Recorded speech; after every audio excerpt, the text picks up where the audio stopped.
Сайн байцгаана уу? Сонсож байгаа өдрийн мэндийг хүргэе.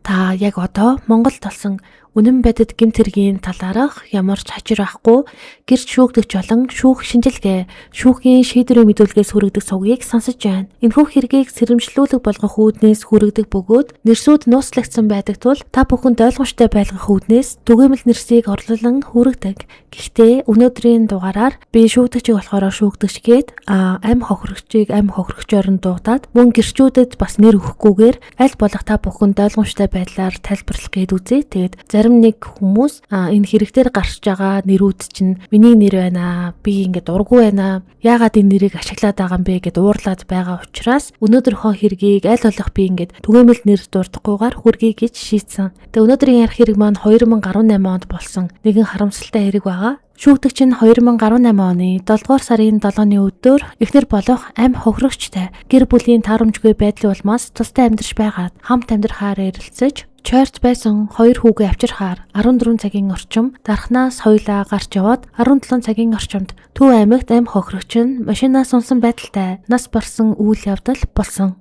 Шүүгдэгчийн биеийн байцаалтаас хэрэгээ эхлүүлцгээе. Шүүгдэгч нь 1986 онд Дархан хотод төрсөн. Тухайн үедээ 35 настай байсан. Их байрах эмэгтэйчүүдийн эмч мэргэжилтэй, дээд боловсролтой, нийгэмд тогтсон байр суурьтай хүн байв. Тэрээр урд нь ял шийтгэл авч байгаагүй. Сэтгцэн эмгэггүй. Гаднаас нь харахад энгийн нэгэн эмч гэр бүл.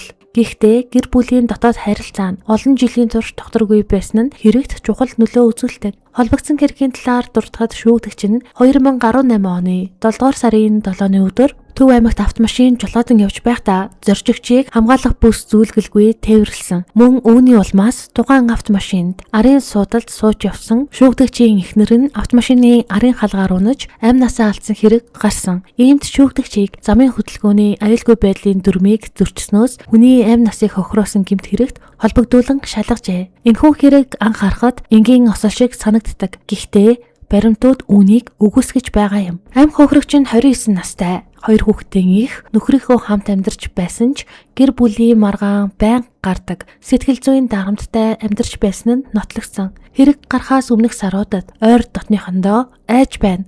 Намайг зодсон, хүчээр машинд суулгасан гэх утгатай мессежүүдийг удаа илгээж байсан. Эдгээр нь шүүхийн материалд баримтаар орсон байдаг. Амь хохирогчийн хууль ёсны төлөөлөгч буюу өөрөөр хэлбэл талигаачин ээж энэхүү мэдүүлэг өгсөн байна. Тэрээр хэлэхдээ миний охин гэртээ очиход хоол идсэнгүй гэх шалтгаанаар шүүгдэгч түүнийг зодсон байсан. Охиныг минь зодож байхад дүүн гих 12 дугаар ангийн хүүхэд мөн аав нь байж байсан гэж охин минь хэлсэн. Хаалгаа төвччээд намайг зодлоо гэсэн мессеж хүртэл над руу ирсэн. Тэр утсан дээр нь биенийх нь хүрэн нэц болтол зодсон байсан. Замдаач бас зодоод нүүр нь уйлаад бүлцэж гисэн зургнууд байдаг. Энэ хэрэг одоо ганцхан шүүгдэгчийн мэдүүлгээр явж байна. Тэр хүн нас барсан болохоор өөрийгөө хамгаалж юм хэлж чадахгүй. Шүүгдэгч би алаагүй гэж хэлээд байгаа. Харин би бол шүүгдэгч миний охиныг алсан гэж бодож байна. Миний охин над руу залгаад 2 хүүхэд рүүгээ очиж явна гэж хэлсэн. Тэгээд ердөө 1 цагийн дараа нас барчихсан. Би энэ хүнийг л алсан гэж бодож байна. Миний охин 2 дээд сургууль төгссөн. Амиа хорлохоор яхаа алдсан хүн огт биш. Үүнийг байгуулга найзуудынх нь өгсөн мэдүүлэгч баталж байгаа. Цайны цагаараа охин минь найзуудтайгаа хоол идчихэд шүүгдэгчэнд очисон байсан.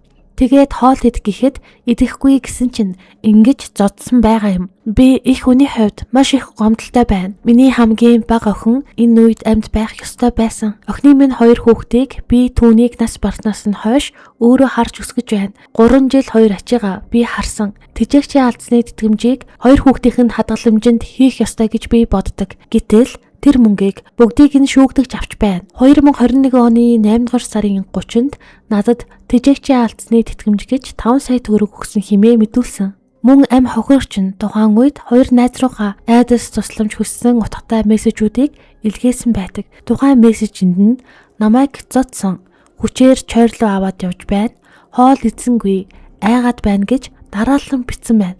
Гэр чихэндээ юу болоод байгааг нь ойлгоогүй тул чи юу яриад байна вэ гэж асуухад амь хохирогч нэг юмд алуулах гэж байна гэж хариулсан байна. гэрч зөрүүлээд хэн тэгэж байна вэ гэж асуухад өөрийнхөө нөхрийн нэрийг хэлсэн байна. Үүний дараа амь хохирож гэрчэд намайг жижиг өрөөнд оруулаад хаалгыг нь түгтсэн. Гарах гэсэн чинь гаргахгүй цоцсон. Хадам аав ээж, өвөө эмээ хэн ч орж ирээгүй, хоолч идүүлээгүй гэж битсэн байдаг. Мөн шүүгдэгчийг хүчээр машинд суулгаад явж байна. Хонгор өнгөрөөд явж байна. Би зодолдоод дийлэхгүй байна.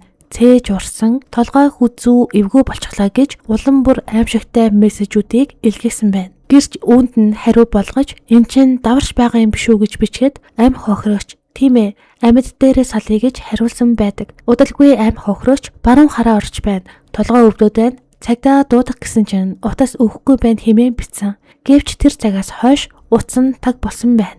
Гэрч болон ойр дотны хүмүүс нь олон удаа амь хохирогч руу залгасан ч утсыг нь авахгүй таслаад байсан гэдэг. Харин хэсэг хугацааны дараа цэцгээ гэрч рүү залгаж амь хохирогчийг нас барсан байна хэмээн хэлсэн байна. Одоо харин бүгдээрээ гэрч цэцгээгийн мэдүүлгээс сонсцгоё. Орой 20 цагт надтай нэг өрөөнд хамт суудаг эмэгтэй залгаад "Та сэтгэлээ бариарай" гэд амь хохирогч эмч өнгөрчглөө. Эмнэлэг дээр моргт оруулсан гэж хэлсэн. Тэгээд би ганаад хэлээд цаашаа гарсан. Анх таарамжтай сайхан байдаг байсан. Сүүлд 2 жилийн өмнөөс нөхөр нь хамт ажилдаг хүүхэнтэйгээ явалтаад гэртээ ирэхгүй болсон. Тэгээд харилцаа нь муудаад надад хэцүү байна. Би хадминдаа байна гэд тустай гаруул яах бол гэд тустай байр хөлсөлсөн. Нөхөртөөгөө хамт амьдраад 8-9 жил болсон байх. Тустай байр хөлслөөд бараг 1 жил болж байгаа. Өмнө нь цогсон гээд 1-2 удаа ярьж байсан. Анх гайгүй гэдэг л байсан. Сүүл хүүхэнтэй орооцолтоод гээд л ярьж байсан. 2 хүүхэдтэй байж хүүхэнтэй орооцолтоод гэж байсан. Нөхөр нь хүүхэнтэй явалтаад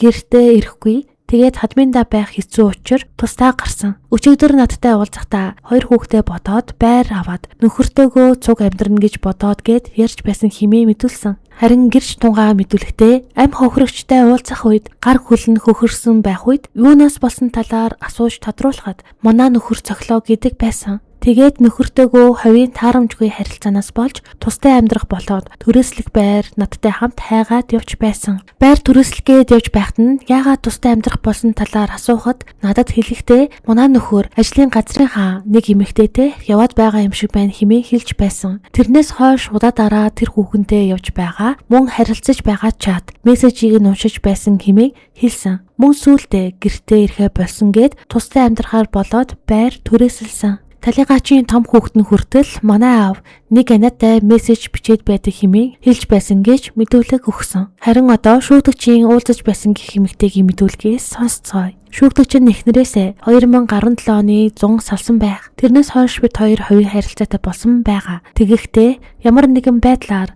нэг гэрт орж тустай гарсан зүйл байхгүй. 2017 оны 2 дугаар сард амь хохирогч нь орой утсаар яриад надтай уулзаад би амь хохирогчд хандаа салж болохгүй. Учир зүгээ олсон дээр миний хувьд өмнө салж байсан хүү учраас мэдэж байна гэх зэргээр ойлгуулж хэлж байсан боловч маргааш эмнэлэг дээр ирээд гадаа машин дотроо дуудаж оруулаад үгийн зөрүүгүү намайг өчигдөр ойлгох гээд байсан үгээ хэл гэж хэлээд намайг өсдөж аваад хит хитэн удаа зохиж байсан. Тэгээд салцгаасан байгаа хэмээн мэдүүлдэг. Хэрэг болсон өдөр рүү одоо бүгдээрээ буцацгаая. Хэрэг болсон өдөр 2018 оны 7 дугаар сарын 7 шүүгдэгч өөрийн жолоодож явсан автомашинд урд судалд өөрөө суусан. Арын судалд амь хохирогчийг суулгасан байжээ. Энд нэг чухал зүйл бий. Амь хохирогч хамгаалах бүс зүүгээгүй байсан. Замын хөдөлгөөний дүрмээр бол жолооч үүнийг заавал хянуулах ёстой хэмээн тусгасан. Амь хохирогчийг яг яаж унсныг нь хинч нүдэрээ харж амжаагүй. Гэхдээ тогтоогдсон зүйлс бол тодорхой. Машин явж байсан. Амь хохирогч автомашины баруун хойд хаалгаар унсан. Асфальтын зам дээр толгоогоороо хүчтэй сохигдсон. Одоо эндээс гэрч нарын мэдүүлэг эхэлнэ. Замын хажууд байсан гэрч мэдүүлэхдээ замын хажууд нэг эмэгтэй хэвтэж байсан. Толгойн цус болсон. Хөдөлгөөнгүй байсан. Амьсгал нь маш сул.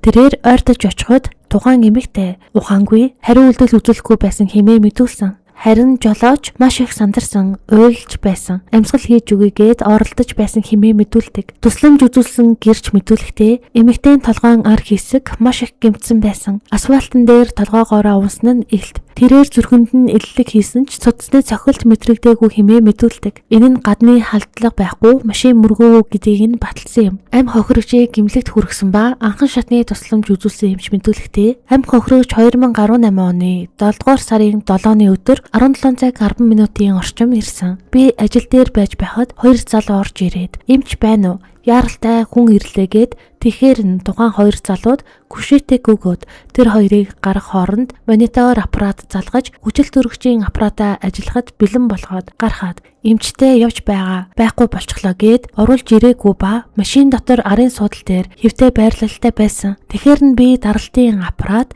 чогноор аваад шалгаад үзсэн. Тэгэхэд нас барсан байсан. Хүүхэн хараа өргөсөн. Захад ном тодорхойлогдохгүй, арьс цалс хөхөлбөр амьсгалахгүй байсан. Тэгээд сайхан өнгөрсөн асуумжтай болохоор адреналин эхний тун хийсэн. Цээж шахалт хийж эхэлсэн ба үр дүнгүй байсан тул зогсоосон. Тэгээд цагдаагийн хэсэг рүү утастаж хилээд ар гэрээс асуумжийг навч эхэлсэн хэмээн мэдүүлсэн. Хэрэг гарахаас өмнө шүүгдэгч болон ам хохирогч нар нь 2008 онд гэр бүл болж тэдний дундаас 2010 онд хүү, 2013 онд бас хүү төрж хамт амьдарч байгаад 2017 оноос гэр бүлээс гадуурх харьцааны улмаас тусдаа амьдарч эхэлсэн байна. Тухайн өдөр ам хохирогч нь найзуудтай хоёр хүүгээ авчирч нөхөртөөгөө буцаж хамт амьдрах хүсэлтэй байгаа талаар хэлэхэд шүүгдэгчийн аавын гэрт 14 цагийн орчимд хүргүүлсэн нь гэрчнэрийн мэдүүлгээр нотлогддог. Шүүх шинжилгээний дүгнэлтээр гавал тарих болон баруун зүүн тохой хамар өвдөг зэрэгт мохоо зүйлээр учирсан гэмтэлтэй. Цусан диспирт илрээгүй, мөн архав хууч өвчин илрээгүй. Талигачийн нас барсан шалтгаан нь толгоогоороо хүчтэй цохигдсны улмаас зүрх амьсгалын хурц дутагдалд орж нас барсан хэмээн тэмдэглэсэн байна. Ам хохирогч нь 2018 оны 7 дугаар сарын 7-ны өдөр нас барсан. Түүний хоёр хүүхдийг ам хохирогчийн ээж нь авч өсгөж байгаа бөгөөд энэ хугацаанд хүүхдүүдэд олгох ёстой тэжээгчээ алдсны тэтгэмжийг шүүгдэгч нь авч хэрэглэж байсан байна. Энэ хугацаанд тэтгэмжийн зөрүү нь нэг хүүхдэд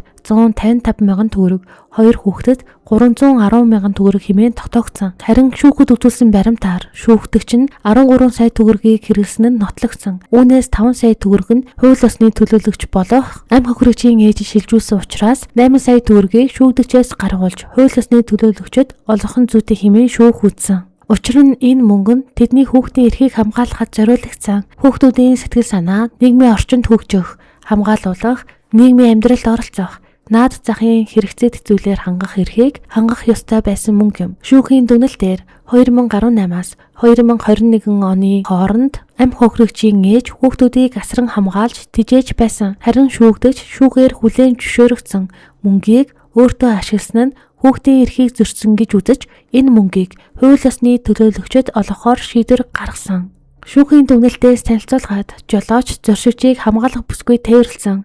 Аюулгүй байдлыг нь хангаагүй, үүний улмаас зорчигч автомашинаас унаж амь насаа алдсан. Хайхрамжгүй үйлдэлээс хүний амь насыг хохироосон гэмт хэрэг хэмээн үүссэн. Түүнд шүүхээс 4 жил 10 сарын 20 хялыг оноожээ. Шийтгэлийг нээлттэй 20 ангид илүүлэхээр тогтоосон. Түүний өмнө цагдин хоригдсон 299 хоногийг ялдан оруулан таацсан. Мөн шүүхэн 8 сая төгрөгийг ам хохирогчийн ээжэд олгохоор шийдвэр гаргасан. Хэрвээ танд гар хүрдэг бол хэрвээ таны амьдралд 3 дахь шитгээ тал хэдийн орж ирсэн бол өөрийнхөө ирээдүг бас үр хүүхдийнхээ ирээдүг бодоорой. Хайр гэж нэрлээд хэрүүл маргаа зодоо нүдгэнийг төвчин гэдэг эцэстээ хизээч сайн сайхан зүйлд хүрэгдэггүй. Шаардлагатай үед орхиж чаддаг байх нь сул дорой биш, харин ухаалаг шийдвэр байдаг. Та түүнээс илүү сайхан амьдрах хэрэгтэй. Өнөөдрийн энэ хэрэг бол яагаад ийм зүйл болчих уу гэж асуухаас өөр үнэхээр харамсахаас аргагүй түүх байлаа. Тиймээс энэ хэрэгээр хэнийч буруутгах, хэн нэгнийг доромжлох зорилгогүйгээр сэрэмжлүүлэх болгох үүднээс хүргэлээ. Сонсогч та бүхэн үзэл бодлоо илэрхийлэхдээ нэр төр талдахгүй, хэн нэгнийг буруутгахгүй байхыг хүсье. Өөрийнхөө болон үр хүүхдүүдийнхээ ирээдүйн төлөө хамгийн зөв сонголтыг хийж сурах нь хамгийн том хамгаалалт юм. Хэрэг гинт хүрээд дуусаж байна. Дараагийн дугаараар уулзалтлаа. Түр баяртай.